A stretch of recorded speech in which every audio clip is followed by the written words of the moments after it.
Welcome back to the Girl Cave. I'm Kiera. I'm Justice. And if you haven't if you haven't checked out part 1, we definitely feel like you should go and check that out first, because we were talking about Love is Blind, and we gave you guys like a little brief synopsis of what the show really is about. So now we're about to get into some details in regards to what's that boy? What the fuck going on? What the fuck going on in the show? Carlton not disclosing some real important information. Let me tell you, because on shows like that, baby, see what I'm saying? He went on there playing games, girl. He ain't going there being serious. Because if you were serious, you would have let Shawty know. Right. Okay, so like I was saying, in part 1, Carlton came on the show with a little secret. His secret was that he was bisexual in his past life. He's experimenting. Not past life, in his past. In his past. I'm like, past life, sis, no. Okay. I'm saying. In his past. Like he let that go, though. That was his past life, right? No, but she's still the same life. Okay, in his past, he was bisexual. And, yeah, he was bisexual. And now, I guess he's decided to be with females. Woman, yeah. He wants to be with a woman. He decided he wants to marry a woman. But granted, his reasoning for why he fell for a guy was very heartwarming. Like, I understood exactly what he was saying. He basically said that he don't fall in love with people or fall for people based off of their appearance. He falls in love with your heart. Okay. Like the type of person that you are, not necessarily what you look like or what you have down there. Right. So, I mean, I get it. I get it. We get it. We do. We get it. You know, here we're very open and welcoming, literally, here on the Girl Cave. So, we get it. That's a really huge detail that you can't leave out. You can't leave especially that out. not in a social experiment like this. Not when you plan on marrying this woman. If you really plan on marrying her, because at the end of the day, like, let me tell you, Carlton, if I would have fell for you and you would have proposed to me, I would have said yes. And then I saw you, I would have known right off bat. You feel like you would have known? Girl, I knew when I saw him walk into the thing, like when I saw all the men walk in, like, yeah, girl, I knew. I knew that he was like... I don't have my radar on everything just don't work. I had a hunch. I was like, I could just tell. Like, I mean, my brother, you know. Yeah. So I just know, like, I just knew. But when he said it, it confirmed it. I was like... And then my thing is, clearly this is something that he was a little skeptical about telling her in the beginning anyway. Anyway, so I just, the only thing that I hate about the approach is it wasn't fair to her. Yeah. Like, you didn't give her the option to not necessarily choose, but you didn't tell her a really big part of yourself. And this is a show where you have to do that. Like, you have to be that vulnerable. Like, you have to be that open. You don't know what she would have did when you would have told her in the beginning. You don't know what she would have did. But at least you were open enough to actually express that to her. Right. And then you would have gave her the option to choose on her own. Right. He put her in a really weird, awkward situation to where it's just like, you're going to spring... Oh, oh, we getting married in like 3 weeks, but let me also tell you, I dated a guy last year. Like, we calling it off, baby. And then the whole thing with that is, on top of that, her reaction to when he told her, it was very heartwarming. It was like, okay, she felt sincere. She felt empathy for his expression on why he don't really express this in the first place, because he don't feel accepted. So she was very heartwarming, and she was very receptive towards, well, not necessarily receptive, but she showed emotion towards what he was saying. Right. She understood. And she was there for him at that time. So she walked off. They met up again the next day. And she starts to express to him how she feels about the information that he just told her. And I guess he had like he had an expectation in regards to how he felt like she would react. I'm guessing because of the other females that he's dated, they all reacted this way and were just like, oh, okay, yeah. He had an expectation thinking that she was going to react like that. And I guess due to the fact that she wasn't so open and honest and was like, oh, yeah. She was more so not closed off, but she just would have, she basically was stating that she would be more receptive towards the information if he would have said it earlier. Right. She felt like he didn't disclose this information, right, because he was hiding it. Yeah. And this is something that he should have told to her. And after she was explaining that to him, he got upset. He called her a bitch. He said all these other talk about her wig. That's when the gay came out, talking about her wig, talking about, oh, this, that, and that. I'm like, oh my gosh. Oh, he crossed the line. You literally, you did not give her the opportunity to choose for herself. You basically chose for her. That diva came out real quick, baby, when you can't do no shit like that. How you that? gonna be my man and acting like that? Talking about my wig? That's what you gonna do if a nigga try us? Literally.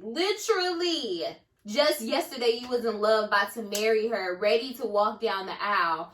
Today, now that she expressing to you how she feel about you telling her this delayed ass fucking information, you want to call her a bitch just because she not responding to the information the way that you want her to. You can't do no shit like that. You can't put me on you that can't. Show. No, literally, that is not fair.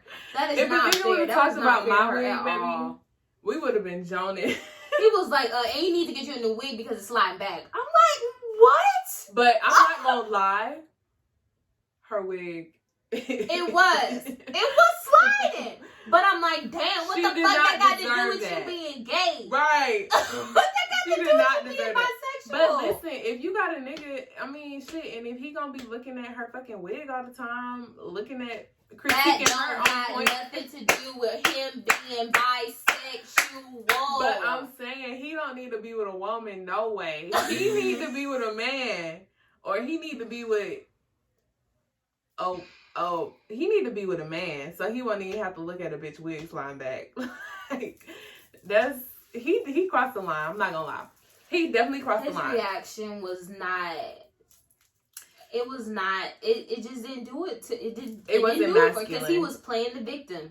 He played the victim the entire time, He's on toxic. Defense mode, and she was basically just communicating to him like, I would have appreciated if you would have told me this sooner. He's toxic. And he was like, nah, fuck that. I guess that wasn't the reaction that she, that he wanted. And he was like, nah, fuck that, and went off. I'm not gonna lie to you. I would have threw that drink in his face too. I'm not gonna lie to you. Oh, she threw a drink on him? Oh, she threw a whole drink in his face. That's what I was gonna say, baby. You can't talk about me like that, baby, and expect me not to do anything. Girl, let a nigga tell me my wig slide back. A gay nigga that wanna be my nigga? What? I'll be too mad. We would have been fighting on the show. So have you gotten to the reunion yet? No, I haven't gotten that far yet. Okay, so we're not gonna spill too much tea because we already spilled a lot of tea. Probably up to episode 6 of tea. 6, 7, 6, yeah. So let's get on Cameron and Lauren. Okay. Cameron and Lauren. That's the interracial couple. So, and they got together within the first 4 days of the show. No, literally, he was all in, all in. The only thing that I was kind of kind of iffy about, because he was like, he's really touchy-feely. Like, he's emotional, huh? I can tell that he is very emotional. Like, they were, he's probably a Cancer. He brought her, a Cancer? He brought her to his house in Atlanta, and like showing her around like the house, and he was like, holding on to her waist the entire time. I would have been like, we in the house. You don't gotta be all up on me like that. You just showing me a tour of the bathroom. You don't gotta be all up on my waist. It's just the bathroom. Where? That's what you would have told him. Literally, like he's very touchy-feely on her, like all up on her. I mean, it's cute. It's really cute. Like, their relationship is really cute. Yeah, just me. Like, me looking at it, if I was on the show, one, I would be a little bit uncomfortable. Like, damn. Sir.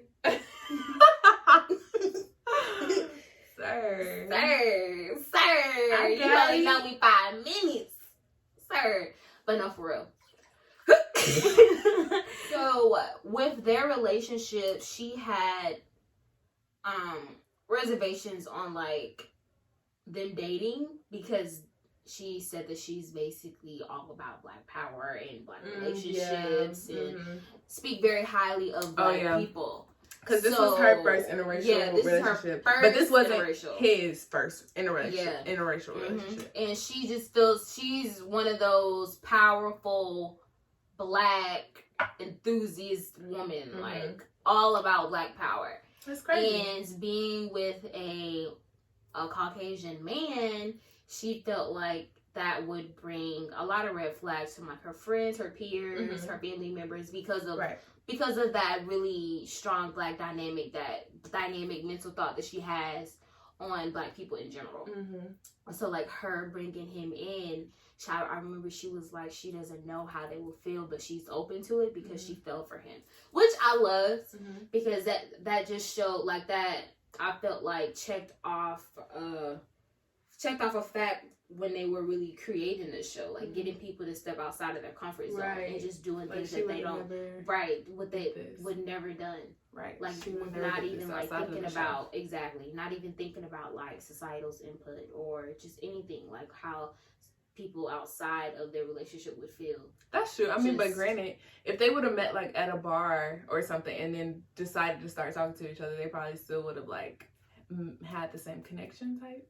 What you think? I don't think so, because they're literally on this show just to conversate with each other. So ain't no telling how long they spend in communicating with each other for hours and not really seeing each other, versus them seeing each other in a bar, and she already has her really strong opinion on black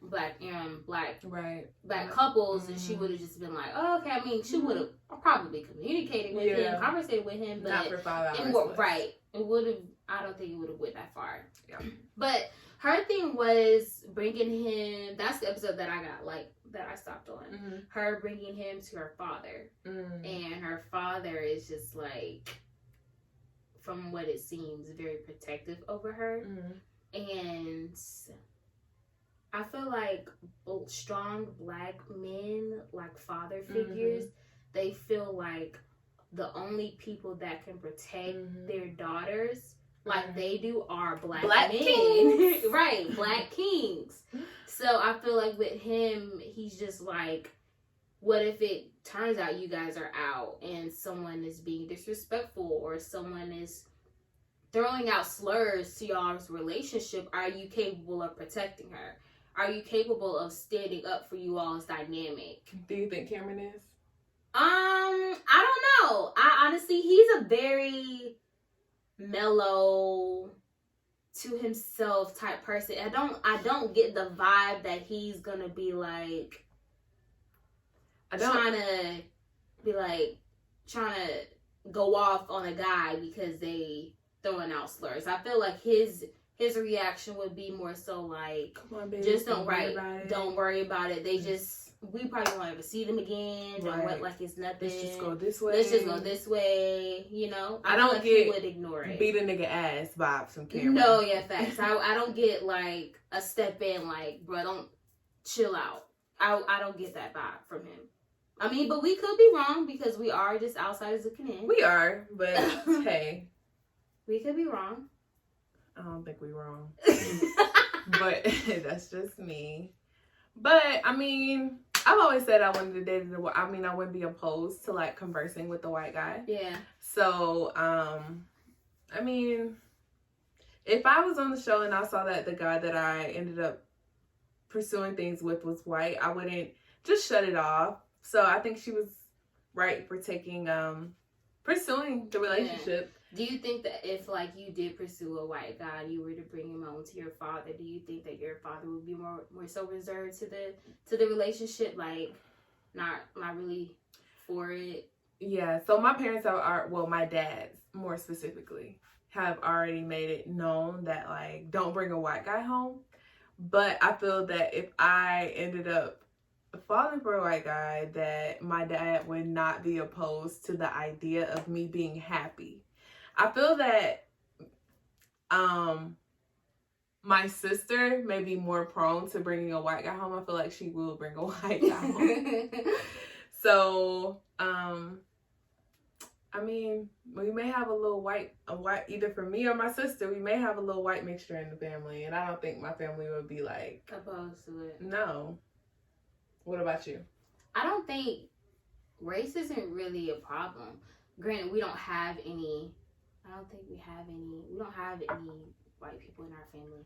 Mm-hmm. Not, like, just thinking about it, I don't think that we do. But race isn't really a problem. Like, I feel like my family is more so as long as they make you happy, right? As long as they're treating you the way that you should be treated, like making you feel like you're worthy of their, like making you feel like, oh, they're choosing you, right? Like fulfilling you in all the ways that you need to be fulfilled, then they will be totally okay with it as long as I'm happy. Exactly. I don't think race is a problem. Although I would want a black king, I don't want to. No, fact. I just think that I would want a black king as well. Me too. A black king.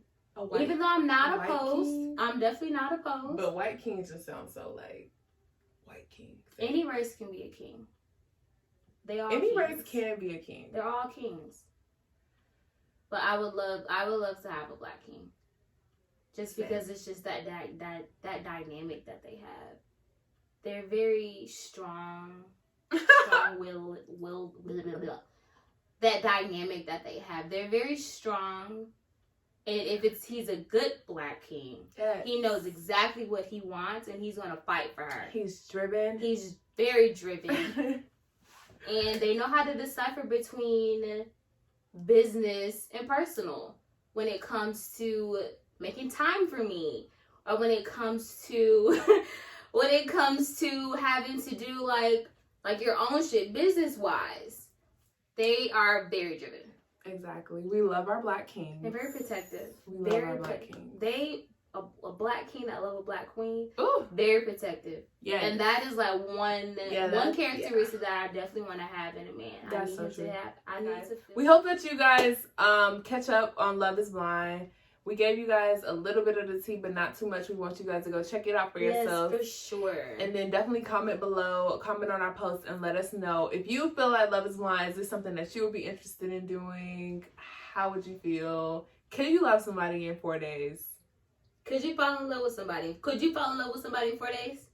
If you guys if you guys spend 5 hours out of those 4 days every single day talking to each other, and you felt that the connection was really strong and the conversation did not stop, the 5 hours went by like it was 5 minutes. I feel like the honeymoon stage, I can definitely get into a honeymoon stage with somebody. Yes. I could. I definitely could. Never say never. If I'm fucking with you, I can get into a honeymoon stage. But as far as it progressing past that, I feel like the person that I am now, I just can't go for anything. I just can't go for anything. Because even the person that is in our honeymoon stage, that ain't the real you. You can really be selling me some dreams. Exactly. I don't know how you problem solve. I don't know how you how you solving these problems, baby. Because if compromising ain't in that problem solving theory, then we can't work. Let me tell you. We can't work. It's shit that I don't know about you that I'm still trying to figure out. So I can't sit here and say that.